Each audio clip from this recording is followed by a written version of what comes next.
Hello everyone, welcome you all to the channel article 351। हम लोग पढ़ रहे हैं हिंदी सब्जेक्ट यूपी बोर्ड के लिए। तो आज का जो चैप्टर है वो है मैथिली शरण गुप्त द्वारा रचित गीत। गीत जो है इसकी व्याख्या हम लोग आज के वीडियो में देखेंगे और आई होप आपके लिए ये इंटरेस्टिंग रहेगा और हेल्पफुल भी होगा, जिससे आपके मार्क्स अच्छे आएँ। तो इसका संदर्भ है कि प्रस्तुत जो काव्य पंक्तियाँ हैं वो हमारी पाठ्यपुस्तक हिंदी से जो मैथिली शरण गुप्त द्वारा रचित गीत पाठ है उससे ली गई हैं। और ये जो गीत पाठ है वो साकेत महाकाव्य के 9वें सर्ग से ली गई हैं। अच्छा, इसमें है क्या, देखिए हम लोगों ने इससे पहले पढ़ा है कैकेयी का अनुताप, यानी कि कैकेयी का पश्चाताप। उसमें था कि कैकेयी जो होती हैं वो अयोध्या के राजा हैं दशरथ की 3 पत्नियां हैं, कौशल्या, कैकेयी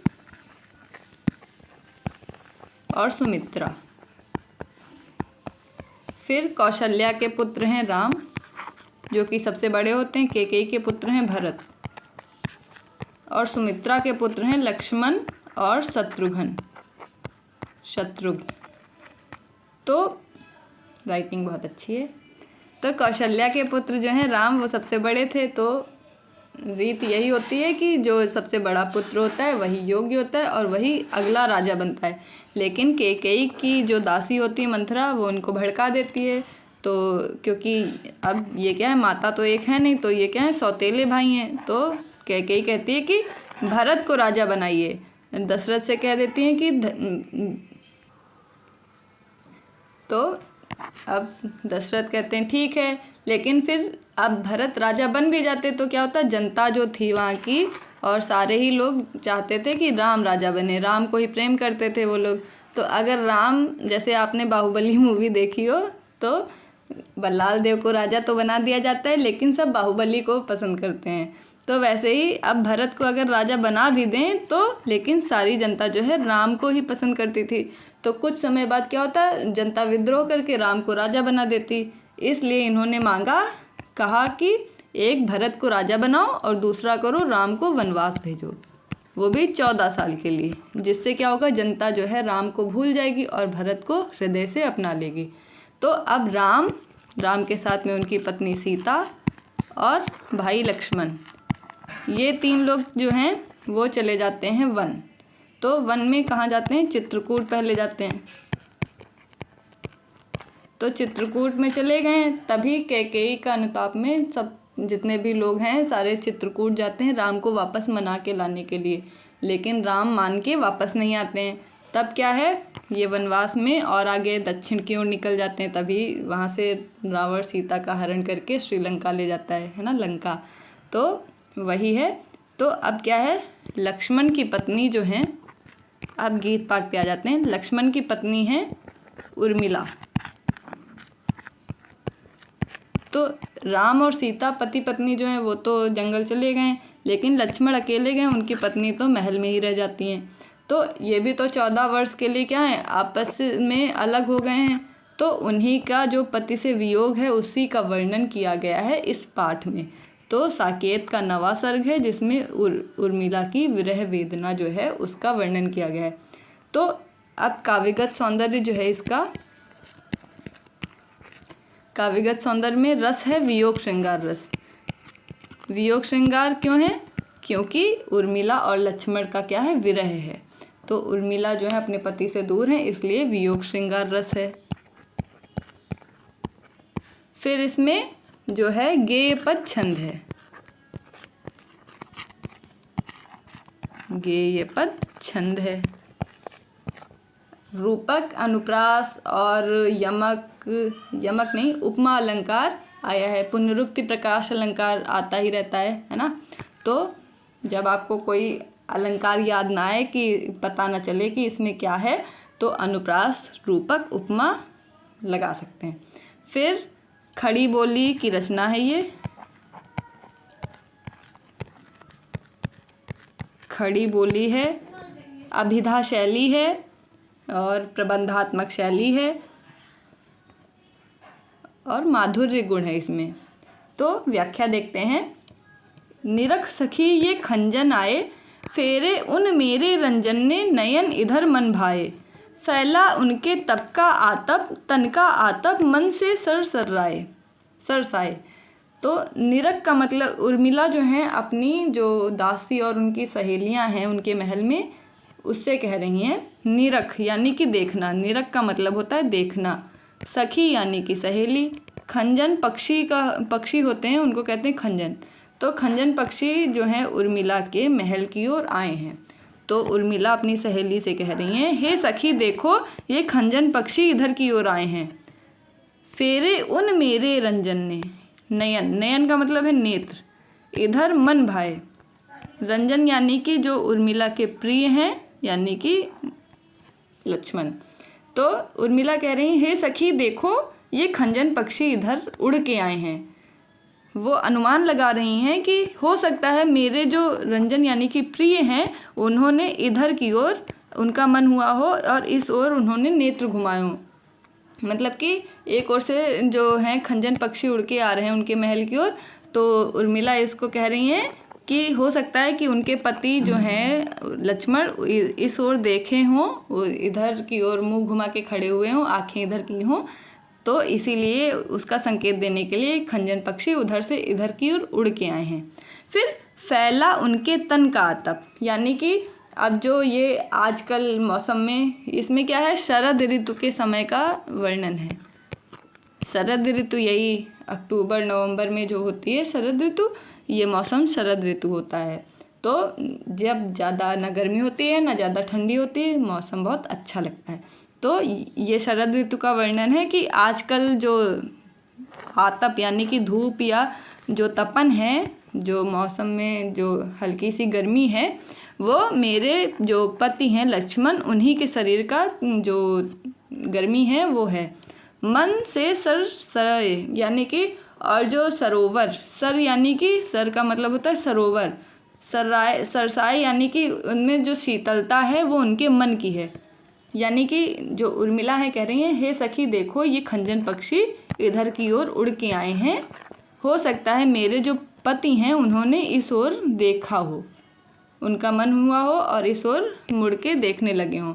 फिर ये जो आजकल के मौसम में जो तपन है या गर्मी है वो उन्हीं के शरीर की गर्मी है। और जो सरोवर, सर यानी कि सरोवर में जो सरसाए यानी कि शीतलता है वो उनके मन की शीतलता है।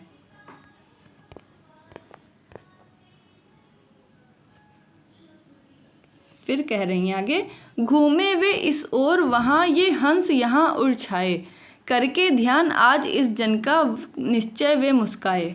कह रहे हैं घूमे वे इस ओर वहाँ, वहाँ मतलब कि जहाँ वन में वो लक्ष्मण जो हैं उस जगह पे हैं, तो वहाँ से महल की ओर, जैसे ये महल है तो इस ओर की ओर वो मुँह करके खड़े हुए हैं, इस ओर घूमे हैं, पलट के घूम गए हैं। तभी जो हंस पक्षी हैं उधर से इधर की ओर उड़ के आए हैं। यानी कि जो लक्ष्मण हैं हो सकता है वन में इस महल की ओर घूमे हों या हमारी ओर घूमे हों कि अयोध्या उस ओर है, उधर की ओर देखने लगे हों, और इसीलिए वो संकेत देने के लिए ये जो हंस पक्षी हैं ये उड़ के इधर की ओर आए हैं। करके ध्यान आज इस जन का वे निश्चय मुस्काए, यानी कि फूल उठे हैं कमल अधर से यह बंदूक सुहाए। ये दोनों लाइनें एक साथ अर्थ निकालेंगे कि ध्यान यानी कि याद करके, आज इस जन यानी कि उर्मिला का, निश्चय यानी कि अवश्य ही।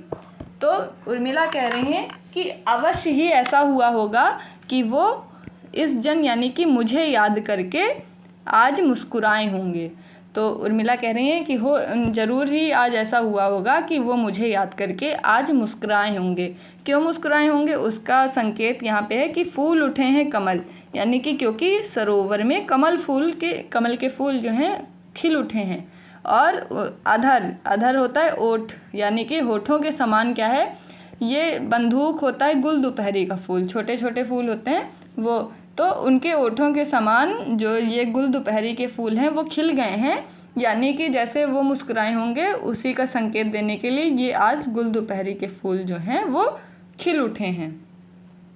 स्वागत स्वागत शरद भाग्य से मैंने दर्शन पाए। वही देखिए शरद ऋतु आ गई। जो उर्मिला है वो कह रही हैं कि हे शरद ऋतु, आपका मैं स्वागत करती हूँ।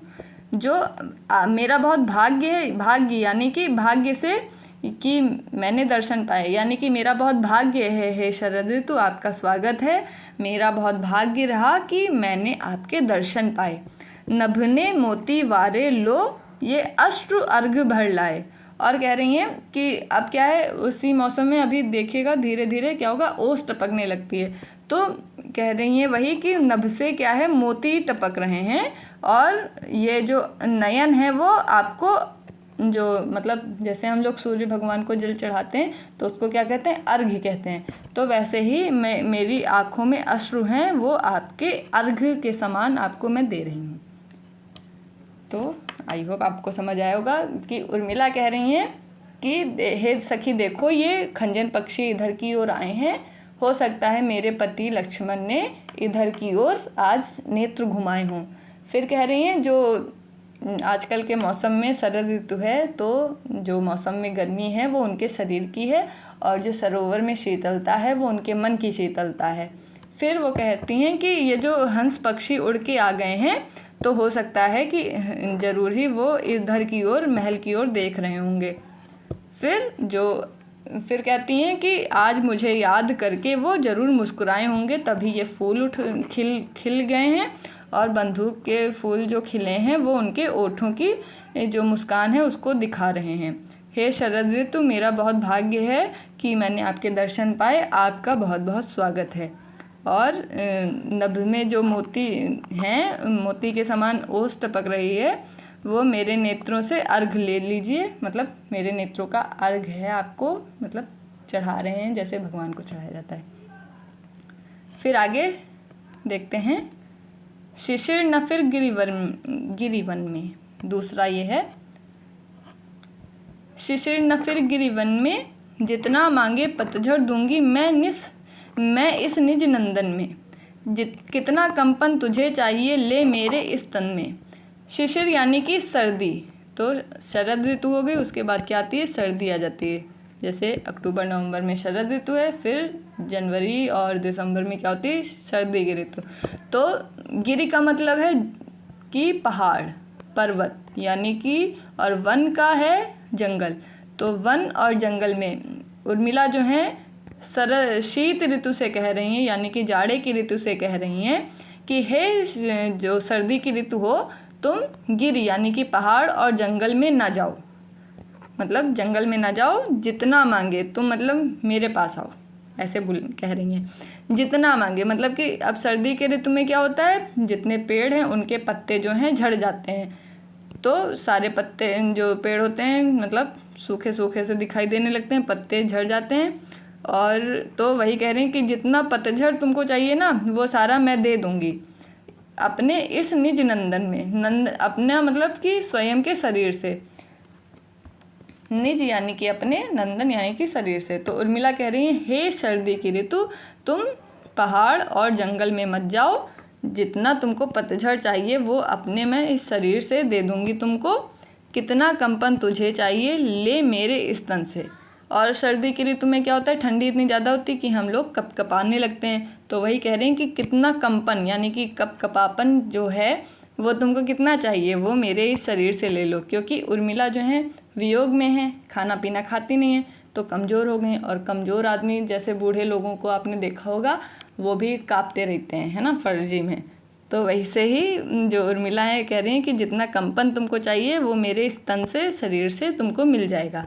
सखी कह रही पांडुरता का क्या अभाव आनन में। आनन का मतलब होता है मुख यानी कि चेहरा, अभाव यानी कि कमी, पांडुरता यानी कि पीलापन। तो जैसे कोई कमज़ोर इंसान हो, उसमें खून की कमी हो जाती है तो क्या होता है, पीलापन हो जाता है। तो वही कह रही हैं कि उर्मिला की सखी कह रही है कि हे सखी, मतलब मेरी सखी कहती है कि पांडुरता यानी कि पीलेपन की कोई कमी मेरे चेहरे में नहीं है। अब उर्मिला जो है खाना पीना त्याग दी हैं, उनमें हो गया कुपोषण और खून की कमी।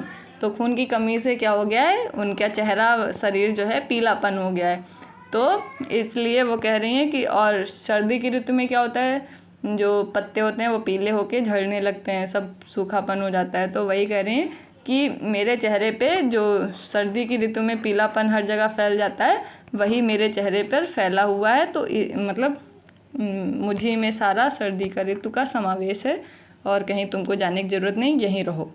वीर जमा दे, वीर यानी कि सर्दी की ऋतु से कह रहे हैं, हे सर्द वीर जमा दे नयन नीर यदि तू मानस भाजन में।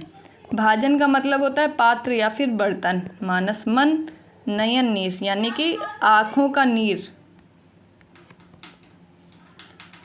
तो उर्मिला यहाँ पे कह रही हैं, हे वीर सर्दी की ऋतु, तुम अगर मेरे आँखों का जो पानी है यानी कि अश्रु है, अगर उनको जमा के, मतलब मन रूपी पात्र में, यहाँ पे रूपक अलंकार है, तो मेरे मन रूपी पात्र में अगर नेत्रों का नीर तुम जमा दो मोती के समान, ये पूरा एक ही में है, तो मोती सा, अब सा आ गया है, जब सा सी सम ऐसे शब्द आते हैं तो वहाँ पे होता है उपमा अलंकार। तो यहाँ पे रूपक उपमा दोनों आ गया है, ये क्या हो गया। तो हे सर्दी, अगर तुम मेरे नेत्रों का जल जमा दो मन रूपी पात्र में, तो मैं उसको मोती के समान, मतलब कि आँखों का पानी जम गया है, किस में जम गया है, मन में जम गया है। और अकिंचना, अकिंचना का मतलब होता है जिसके पास कुछ ना हो, तो मैं उसको अपने मन में वैसे ही अकिंचना यानी कि एकदम निर्धन व्यक्ति जैसे अपना धन संभाल के रखता है, वैसे ही मैं भी निर्धन व्यक्ति के समान उसे मोती के समान उसको संभाल के अपने मन में रखूँगी। हंसी गई रो भी न सकूँ मैं अपने इस जीवन में। अब कह रही मेरी हंसी जो है वो लक्ष्मण के साथ चली गई है और मैं रो भी नहीं सकती हूँ, क्योंकि रोएंगी तो छत्राणी है तो रो नहीं सकती। तो अपने इस जीवन में मेरी हंसी तो चली ही गई है, लेकिन मैं रो भी नहीं सकती हूँ। तो उत्कंठा है देखूं फिर क्या हो भाव भुवन में। उत्कंठा यानी कि व्याकुलता। तो अब उर्मिला कह रही हैं कि मेरे मन में वही व्याकुलता है। अब व्याकुलता है कि भाव यानी कि ये जो संसार है, संसार में अब मैं और क्या देखूं। मेरी हंसी रोना सब, रो नहीं सकती, हंस नहीं सकती, तो अब इस संसार में मुझे और क्या देखना है। तो फिर से देख लेते हैं। उर्मिला जो है सर्दी की ऋतु से कह रही हैं कि तुम पर्वत और जंगल में ना जाओ, जितना भी तुमको पतझड़ चाहिए वो मैं अपने इस शरीर से दे दूंगी तुमको, जितना कंपन तुमको चाहिए वो भी मेरे तन में है, और मेरे चेहरे पर पीलेपन का जितना भी सर्दी में होता है वो सब है, और मेरे चेहरे में कोई कमी नहीं है पीलेपन की। तो जो भी तुमको सर्दी की ऋतु में जो भी रिक्वायरमेंट्स होती हैं सारी फुलफ़िल हो रही हैं।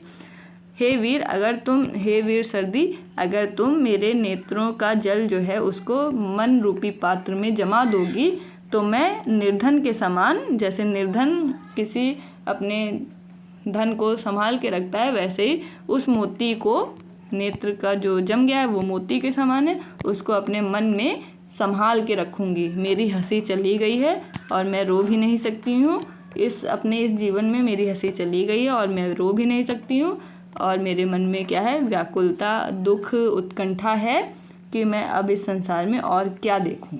मेरे देखने लायक कुछ नहीं रह गया, मतलब कि। फिर आगे देखते हैं नेक्स्ट।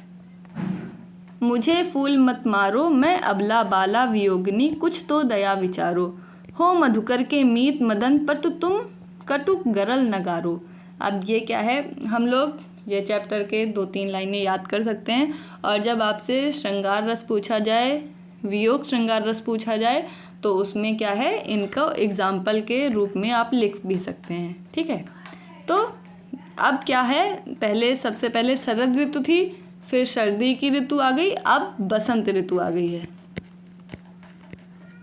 बसंत ऋतु होती है जब होली खेलते हैं, वो उसके बाद की ऋतु होती है मार्च अप्रैल की। तो बसंत ऋतु में क्या है उनसे कह रही हैं हम, क्योंकि बसंत ऋतु बहुत सुहानी होती है, सब जगह फूल खिलते हैं, अब फूलों में होती है सुगंध, तो हर जगह अब आज के जैसा पोल्यूशन या प्रदूषण उस समय नहीं था, तो बहुत मतलब सुंदर एकदम, अब महलों में रहती थी, बाग बगीचे थे, तो ये सुंदरता वहाँ की बढ़ जाती थी। तो बसंत की ऋतु है तो सब लोग मतलब उनके प्रिय जो पति हैं वो उनके साथ नहीं है, तो उनको मतलब बुरा लग रहा है। तो आप कह रही हैं कि हे बसंत ऋतु मुझे फूल मत मारो। यहाँ पे बसंत ऋतु है लेकिन कामदेव को, जो उर्मिला है वो कामदेव को संबोधित कर रही हैं कि हे कामदेव मुझे फूल मत मारो। अब क्या है, पेड़ों में फल वगैरह मतलब फूल खिलाते हैं और हवा चलती है, हवा चलेगी तो फूल वगैरह जो होते हैं उड़ते हैं। तो वही उर्मिला जो है कामदेव से कह रही हैं, हे कामदेव मेरे ऊपर फूल मत फेंकिए, मैं अबला बाला वियोगिनी, यानी कि मैं अबला यानी कि बलहीन, बाला यानी कि स्त्री, वियोगिनी यानी कि जिसका पति नहीं है, तो मैं बलहीन स्त्री हूँ जिसका पति उससे दूर है, तो कुछ तो दया विचारो। इसलिए हे कामदेव मुझ पे कुछ दया कीजिए, कुछ संयम मतलब क्या रखिए छोड़ो, अच्छा कुछ मतलब मेरे ऊपर दया रखो, ये ऐसे कह रही हैं। हो मधुकर के मीत पटु तुम कटु गरल नगारो। मधु होता है बसंत, तो बसंत के ऋतु है, तो वही कह रही हैं कि तुम बसंत के मीत यानी कि मित्र बन के, मदन यानी कि कामदेव, हे कामदेव तुम बसंत ऋतु के मित्र बन के अच्छे से मुझ पे कटु यानी कि कड़वा, गरल यानी कि विष, ना गारो यानी कि डालो। तो उर्मिला जो है कह रही हैं, हे कामदेव मुझ पे फूल मत मारो, मैं बलहीन स्त्री हूँ जिसका पति जो है उनसे दूर है, इसलिए मुझ पे थोड़ी दया कीजिए। और आप जो हे मदन यानी कि हे कामदेव तुम बसंत के मित्र बन के मुझ पे कटु यानी कि कड़वा, गरल यानी कि जहर जो है मुझ पे इस तरीके से मत डालो, जो फूल हैं उनको जहर के समान लग रहे हैं, तो मुझ पे जो ये कड़वा जहर है ये मेरे ऊपर मत डालो। मुझे विकलता तुम्हें विफलता, ठहरो श्रम परिहारो, नहीं भोगनी यह मैं कोई, जो तुम जाल पसारो। अब विकलता का मतलब है कि मुझे अच्छा नहीं लग रहा है और मुझे क्या है तकलीफ़ हो रही है। विकलता का मतलब है कि मुझे तो तकलीफ़ हो रही है और लेकिन तुम्हें क्या है विफलता, यानी कि जो बसंत ऋतु होती है सबको खुश करती है, लेकिन क्या है उर्मिला तो और दुखी हो रही हैं। तो क्या है कि उर्मिला वही कह रही हैं कि मुझे तो तकलीफ़ हो रही है और तुम्हें क्या है, तुम्हें भी सफलता नहीं मिलेगी कि मैं खुश हो जाऊं, तुम भी हारोगे ही। इसलिए ठहरो यानी कि रुको, और श्रम परिहारो यानी कि अपने श्रम को वेस्ट मत करो मेरे ऊपर, अपना श्रम जो है मेरे ऊपर बर्बाद मत करो। ऐसे कामदेव से कह रही हैं कि मुझे तकलीफ़ हो रही है और तुम भी हार जाओगे, और इसलिए रुक जाओ और अपना श्रम जो है उसको कम करो। नहीं भोगनी यह मैं कोई, यानी कि मैं कोई भोगनी स्त्री नहीं हूँ, काम विलासी स्त्री नहीं हूँ, जो तुम मेरे ऊपर जो ये सब अपना जाल जो है पसारो यानी कि फैला रहे हो, ये सब मुझे जो मोहित करने की कोशिश कर रहे हो, मैं कोई भोगिनी स्त्री नहीं हूँ जो तुम्हारे बहकावे में आ जाऊँगी। तो एक मेरे ऊपर मतलब कि ये सब श्रम अपना जो है अपने कृत्य हैं ये मेरे ऊपर वेस्ट मत करो, कहीं और करो जाके, ऐसे कह रही हैं। फिर बल हो तो सिंदूर बिंदु यह हर नेत्र निहारो, यह आ गया है तो यहाँ पे पुनरुक्ति प्रकाश अलंकार है। हाँ, तो बल है, बल का मतलब है अगर तुम्हारे दम है, ऐसे कह रही हैं कामदेव से उर्मिला कि अगर तुम में दम है तो ये जो सिंदूर बिंदु यानी कि सिंदूर की रेखा है ना, मांग में सिंदूर भरती है ना स्त्रियाँ, तो उसी को जो मेरी सिंदूर की रेखा है इसको हर होता है शिव, देखो हर होता है शिव और हरि अगर लिखा है ई की मात्रा लगी तो ये है विष्णु, तो हर यानी कि शिव और नेत्र यानी कि शिव जी का जो तीसरा नेत्र होता है ना माथे पे होता है, पीछे ये दो आँखें और तीसरा नेत्र यहाँ पे होता है, तो वही कह रही हैं कि और स्त्रियों की जो सिंदूर की रेखा होती है यहाँ पे होती है। तो वही कह रही हैं उर्मिला कि अगर तुम्हारा दम है, बल है, तो ये जो मेरी सिंदूर की जो रेखा है जहाँ मैं सिंदूर लगाया हूँ इसको तुम निहारो, यानी कि देखो, एकदम जो शंकर जी हैं उनके तीसरे नेत्र की तरीके समझो। क्योंकि उर्मिला जो हैं पतिव्रता स्त्री हैं, तो उनका जो तप है वो इतना ज़्यादा है कि तीसरे नेत्र के समान है। अगर वो क्रोधित होके मतलब खुला तो इनको भस्म कर देगा। एक्चुअली कहानी यह है कि जो पार्वती होती हैं, शिव भगवान मतलब शिव भगवान जो होते हैं वो समाधि लेके बैठे होते हैं, क्योंकि वो तप करते हैं ना, ध्यान में चले जाते हैं। तो वो ध्यान में चले गए थे, तो पार्वती से उनको शादी करानी थी सारे देवताओं को, तो इसलिए उनकी समाधि टूटनी ज़रूरी थी। इसलिए कामदेव को शंकर जी के पास भेज देते हैं कि इनको प्रसन्न करो, इनकी तपस्या को छुड़वा दो। तो कामदेव जाते हैं, लेकिन क्या है, शिव जी गुस्से में अपना तीसरा नेत्र खोल देते हैं। तीसरा नेत्र जैसे ही खोलते हैं और उनके सामने कामदेव उसमें भस्म हो जाते हैं।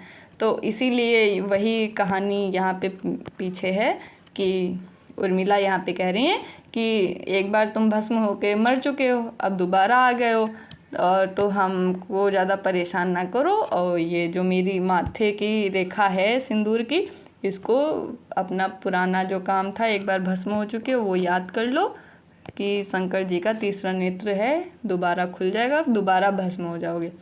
रूप दर्प कंदर्प तुम्हें तो मेरे पति पर वारो।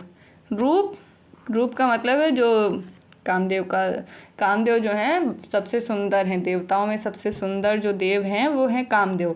तो दर्प यानी कि अहंकार, तो जो जिस रूप का तुमको बहुत अहंकार यानी कि घमंड है, वो तुम मेरे पति पर वारो, यानी कि जो मेरे पति लक्ष्मण है ना, वो तुम्हारे रूप, जो तुम्हारा रूप है ना, उसका तुमको घमंड है, इसलिए तुम यहाँ पे मतलब फर्जी बकवास कर रहे हो। तो यहाँ पे कह रही हैं कि मेरे जो पति हैं लक्ष्मण, वो तुमसे भी ज़्यादा सुंदर हैं और उनके आगे तुम कुछ भी नहीं हो, तुम्हारा रूप का अहंकार तुमको करना बेकार है। लो यह मेरी चरण धूलि उस रति के सिर पर धारो। फिर कह रही हैं, अब कामदेव की पत्नी हैं रति जो हैं, यहाँ पे आया ना रति हैं कामदेव की पत्नी। तो उर्मिला गुस्से में और ज़्यादा कह रही हैं कि चरण धूलि यानी कि मेरी उर्मिला के चरणों की जो धूल है उसको रति के सिर पर धारो, यानी कि रखो जाके। लो हम तो उर्मिला कह रही हैं, लो हमारे पैरों की ये जो धूल है इसको ले जाओ और अपनी पत्नी के सिर पे रखो जाके। मतलब कामदेव की तो बेइज्जती की ही की, उनकी पत्नी को भी लपेट लिया यहाँ पे उर्मिला ने। फिर आगे का देखते हैं। अच्छा, एक बार फिर से रिकैप कर देते हैं। जो उर्मिला हैं वो कह रही हैं कि हे कामदेव, मेरे ऊपर जो है फूल मत फेंकिए, मैं बलहीन स्त्री हूँ जिसके पति जो हैं वो विदेश में हैं, यानी कि जंगल चले गए हैं और मैं वियोग में हूँ, तो मैं बहुत दुखी हूँ, इसलिए मेरे ऊपर दया करो और थोड़ा संयम से रहो और मेरे ऊपर ये सब जो आपका अत्याचार है ये सब मत कीजिए। और बसंत के मित्र बनके मेरे ऊपर ये जो सौंदर्य, प्रकृति का सौंदर्य है और ये सब जो जहर है, ये मेरे ऊपर ये सब मत डालो। मुझे तकलीफ़ हो रही है और तुमको सफलता नहीं मिलेगी मेरे आगे, इसलिए रुको और अपना जो ये श्रम कर रहे हो इसको कम करो, ये कहीं और करो जाके, मेरे ऊपर व्यर्थ है ये करना। मैं कोई भोगिनी स्त्री नहीं हूँ जिस पर तुम जाल अपना फैला रहे हो। मेरे जो सिंदूर की रेखा है इसको शिव जी का तीसरा नेत्र समझो, और तुम अपने रूप का जो घमंड कर रहे हो ये करना बेकार है तुम्हारा, क्योंकि मेरे पति जो हैं वो तुमसे भी ज़्यादा सुंदर हैं। और ये मेरे चरणों की धूल ले जाके अपनी पत्नी जो रति हैं उनके सिर पे रखो जाके। फिर देखते हैं आखिरी का ये है गीत। यही आता है इस मन में, यही आता है इस मन में, छोड़ धाम धन जाकर मैं भी रहूं उसी वन में। तो धाम धन आ गया है, तो यहाँ पे क्या है, अनुप्रास अलंकार है, क्योंकि धा वर्ण की आवृत्ति है, और रूपक अलंकार भी है, क्योंकि धाम यानी कि महल रूपी जो धन है उसको। तो यही आता है इस मन में। अब उर्मिला कह रही है कि मेरे मन में यही आता है कि जो ये महल अयोध्या वगैरह है इसको छोड़ के मैं भी उसी वन में रहूं जाके। कहाँ रहूं जाके? जहाँ पे उनके पति लक्ष्मण हैं, वहीं उसी वन में मैं भी रहूं जाके, यही मेरे मन में आता है, ये बातें मेरे मन में आती हैं। प्रिय के व्रत में विघ्न न डालूं, रहूं निकट भी दूर, व्यथा रहे पर साथ साथ ही समाधान भरपूर। साथ साथ में पुनरुक्ति प्रकाश अलंकार है। हर्ष डूबा हो रोदन में, यही आता है इस मन में। अब हर्ष के साथ में, हर्ष यानी कि खुशी, रोदन यानी कि रोना, दुख, तो खुशी और दुख आ गया है, तो ये क्या है? विरोधाभास अलंकार है। तो अलंकारिक शैली है एक तरीके से, क्योंकि पूरे में अलंकार हैं बहुत सारे। तो उर्मिला कह रही कि मेरे मन में आता है कि मैं भी अपना जो घर बार महल है इसको त्याग के उसी वन में रहूं जाके जहाँ लक्ष्मण है। प्रिय यानी कि लक्ष्मण के जो व्रत लिया है उन्होंने, उसको उसमें कोई विघ्न नहीं डालूंगी, यानी कि उनको कोई परेशान नहीं करूंगी। मैं जाके उनके पास रहूंगी जंगल में, मतलब वो जिस जगह है उनके साथ नहीं रहूंगी, जाके उनसे थोड़ी दूर पे रहूंगी जाके। व्यथा रहे यानी कि इतना मतलब दुख रहेगा कि साथ साथ रहेंगे, लेकिन मतलब साथ साथ ही समाधान भरपूर।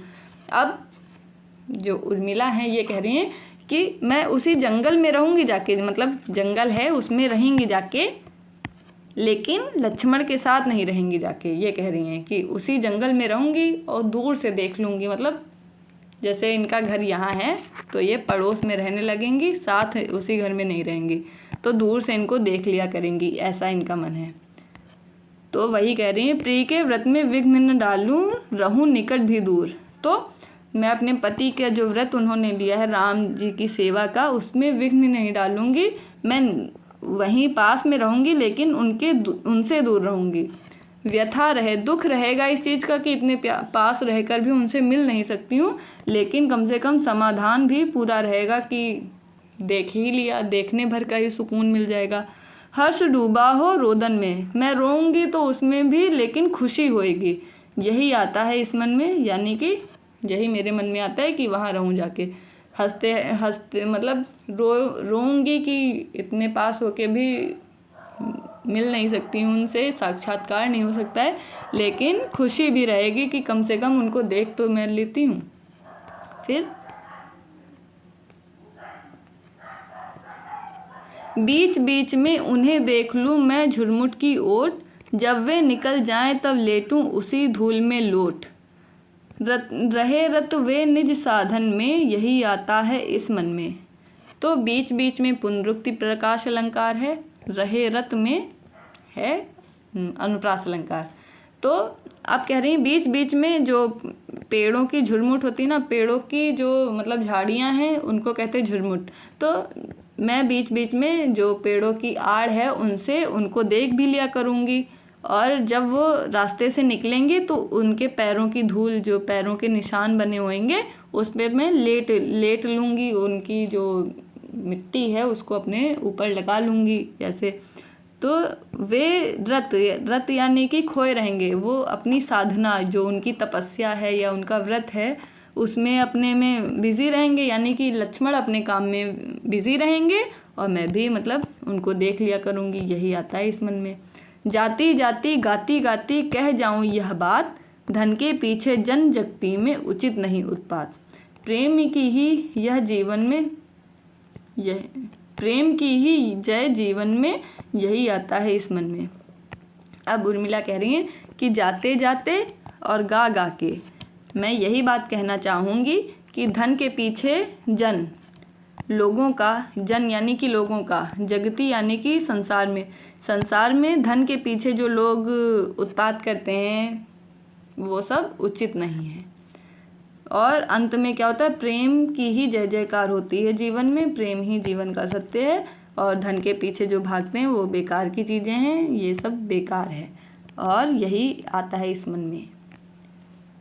तो लेसन कंप्लीट हो गया। फिर से बताती हूँ, जो उर्मिला है वो कह रही हैं कि मेरे मन में यही चीज़ आती है कि अपना घर बार जो ये सब विलास है इसको छोड़ के मैं भी उसी वन में रहूं जाके जहाँ पे मेरे पति जो हैं लक्ष्मण रह रहे हैं। फिर कह रही हैं कि लेकिन मैं अपने जो पति हैं उनके, जो उन्होंने व्रत लिया है राम की तपस्या का और जंगल में रहने का, उसमें मैं विघ्न नहीं डालूंगी, उसमें बाधा नहीं करूंगी, और मैं मतलब उसी जंगल में रहूंगी जाके, लेकिन अपने पति के पास नहीं रहूंगी, उनसे दूर ही रहूंगी और बस दूर से उनको देखा करूंगी। व्यथा रहे मतलब कि दुख रहेगा, लेकिन साथ साथ में यही समाधान है कि मैं उनको देख लूँगी दूर से। हर्ष डूबा हो रोदन में, यानी कि मेरे जो दुख होएगा, जो मेरा रोना होएगा, उसमें मेरे हंसी के साथ में रोना मिक्स हो जाएगा, तो हंसूंगी भी रोऊंगी भी, सब मतलब चल जाएगा, यही मेरे मन में आता है। फिर कह रही हैं कि कभी कभी मैं बीच बीच में जब वो मुझे दिखाई देंगे तो मैं पेड़ों की आड़ से उनको देख लिया करूँगी, और जब वो रास्ते से निकलेंगे तो उनके पैरों की जो निशान होंगे उसको उस धूल में मैं लेट के लौट लिया करूँगी उनकी धूल में, और वे अपने साधना में लीन रहेंगे और मैं भी अपना काम कर लिया करूँगी। और अंत में कह रही हैं कि जाते जाते मैं और गा गा के यही बात कहना चाहूँगी कि जो धन पाने के लिए और लालच में लोग जो जगत में उत्पात करते हैं, ये सब बेकार की चीज़ें हैं, क्योंकि अंत में प्रेम की ही जय जयकार होती है जीवन में, और यही मेरे मन में आता है। यानी कि धन के पीछे, क्योंकि राज्य मिलने के लिए कैकेयी ने क्या किया था, भरत को राज्य मिले इसलिए राम को वनवास भेजा था, अब राम के साथ लक्ष्मण भी चले गए। तो वही कह रहे हैं कि जो धन के पीछे, वैभव ऐश्वर्य के पीछे लोग उत्पात करते हैं, तो वो सब चीज़ें अच्छी नहीं हैं। तो आई होप आपको भी चैप्टर समझ आया होगा, व्याख्या समझ आई होगी। आज बहुत हंसी ठिठोली भी हो गई। एंड काव्यगत सौंदर्य फिर से बता देती हूँ। देखो, रस है वियोग श्रृंगार रस, वियोग श्रृंगार।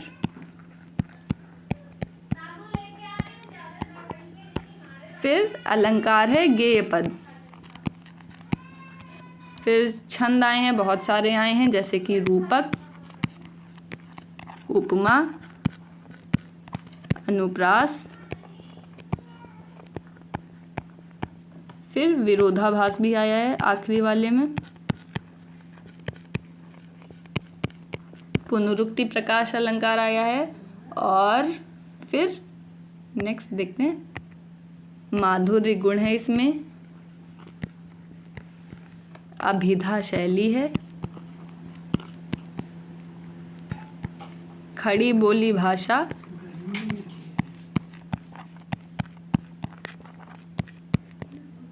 अलंकारिक और प्रबंध शैली है। एंड तो आप लोग इसको नोट्स बनाइए अपने, और अपने दोस्तों के साथ शेयर कीजिए। Thank you very much for watching this video.